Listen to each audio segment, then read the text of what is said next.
pushed. And God strengthened him one last time. Where those pillars fell apart, the roof crashed down. And it says that the dead whom he killed at his death were more than those who he killed in his life. You know, God had an opportunity against the Philistines and used it. But the amazing thing is that Samson finally, praise God, finally looked to God. He turned to God and said, you know, you are my strength. I realize now that it came from you, Lord, and since it comes from you, strengthen me just one more time. Lord, use me this time. And he said, let me die with the Philistines.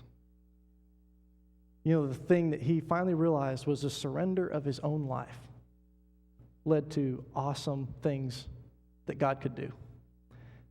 Isn't it amazing that more were killed in his death than even in his life?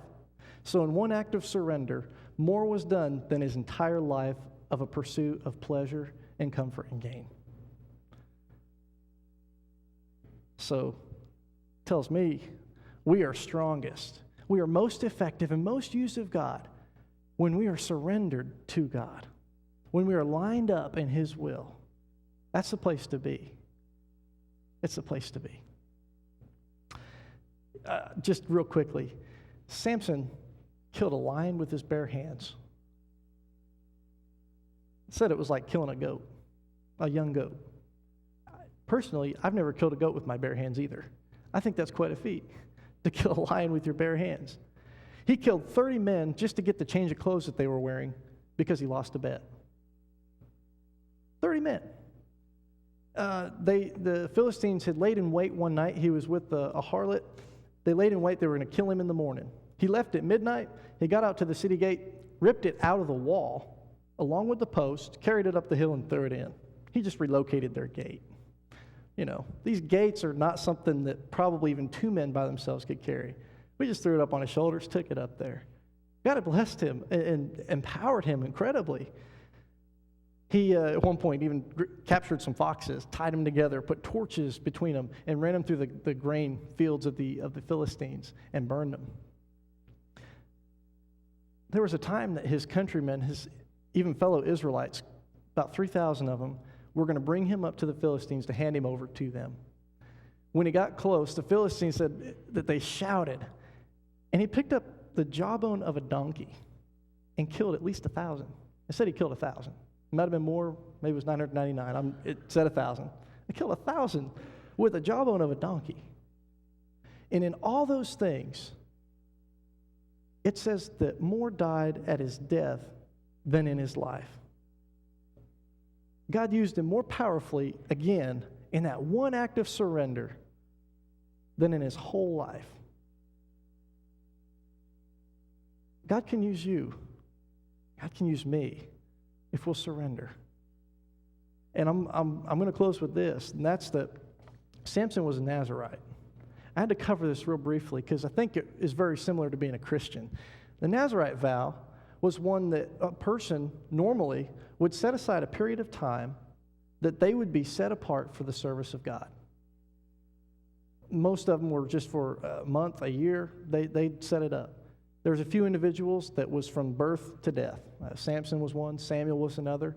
But they were set apart for the service of God.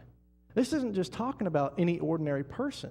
This is talking about the religious crowd, the people in the church, so to speak. Samson was a person that knew the religion. He knew about God, and yet he still pursued all these things. And as a Christian, we are set apart for the service of God. Even if it's just in our own personal school, if it's in our own personal job, it doesn't have to be that we each have to be pastors. It's not the case. But the thing that Samson did was he toyed with it. He toyed with God and kind of failed to ever tap into the power of God till the very end of his life. And I think each one of us, I pray that each one of us wants to serve God and be pleasing to Him and line ourselves up with Him so He can use us in a powerful way and begin to reach our neighborhoods for Jesus, begin to reach our city for Jesus and this country and even on into the world. All it takes is our surrender. It doesn't matter if we've been a Christian for 1 month or 100 years. It really doesn't matter. What we need to have is the desire, the drive to pursue after God, to know God better, and to just want to be in line with His will. You know, the more we know God, the more we just want to do what He says, just because we like making Him happy. God is awesome. Now, one last comment. There was a gentleman, a famous, not real famous, but fairly noted evangelist of the 19th century into the 20th century by the name of Dr. J. Wilbur Chapman.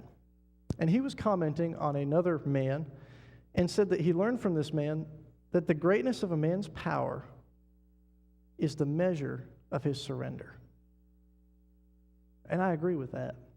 Though I might change it and say that God's greatness through us, the effectiveness of God through us, is based on the measure that we surrender to Him. Let's surrender ourselves to Him. If you all would bow your heads for a moment, close your eyes. Gary's going to play a song. This invitation is open. If you guys if someone wants to come down and pray at the altar and just talk with God and just renew the surrender. Or if it's time to be surrendered for the first time, now's the time to do it. When I look into your